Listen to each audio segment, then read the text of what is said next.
Ad from Honda that dropped every jaw and won every advertising award the second it hit the screen.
Isn't it nice when things just work?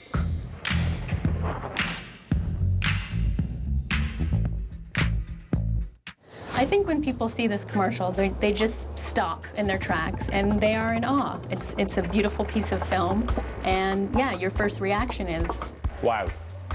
Having worked in the car business extensively myself, you know, the clients are always saying, show my car. I want to see the car.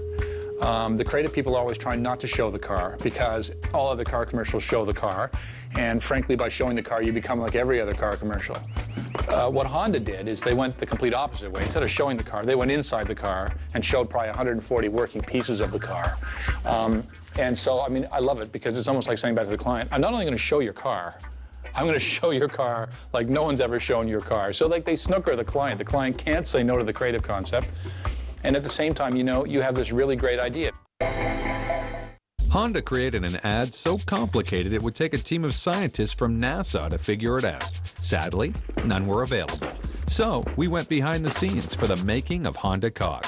I think it's incredibly difficult to make a great ad, and I think this is something that people don't really realize. I've been working on it since the very beginning. It was the test that we did on video like 4 or 5 months ago, so it's been quite a long job for a commercial. So how long have you been working on this job? 6 years, 6, 7, I can't remember.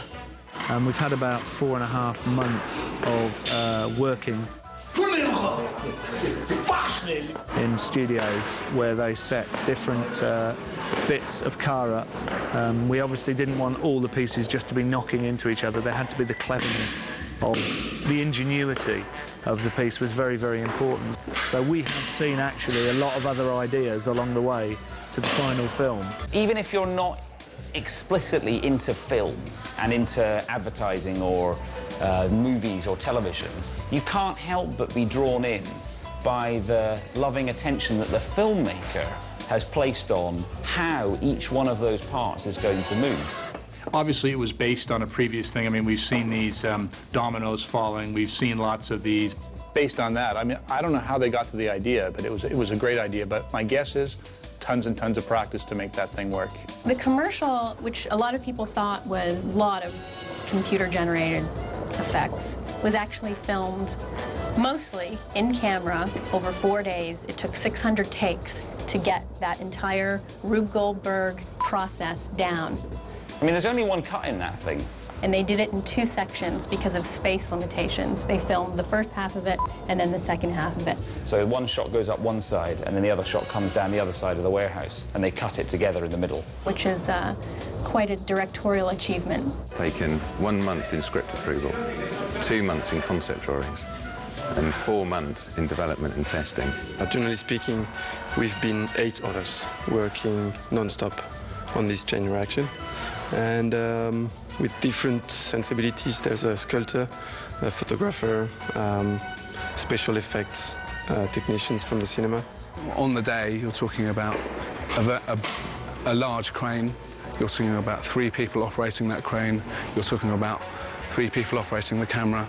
You're talking about the perfect lighting, and you're talking about our friends, the parts, doing exactly what they're supposed to do. And obviously, the director has this perfect take in his head, and that's the battle.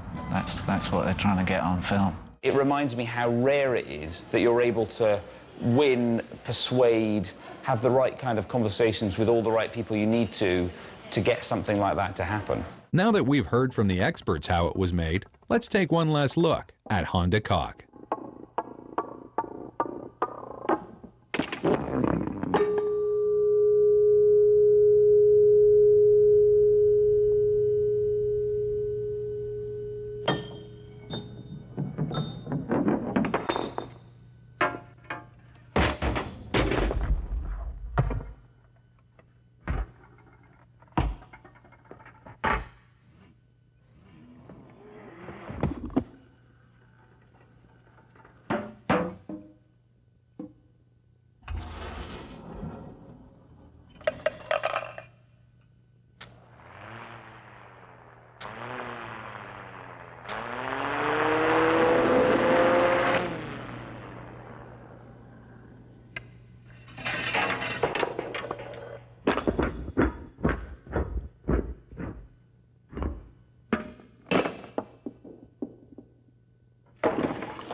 Isn't it nice when things just work?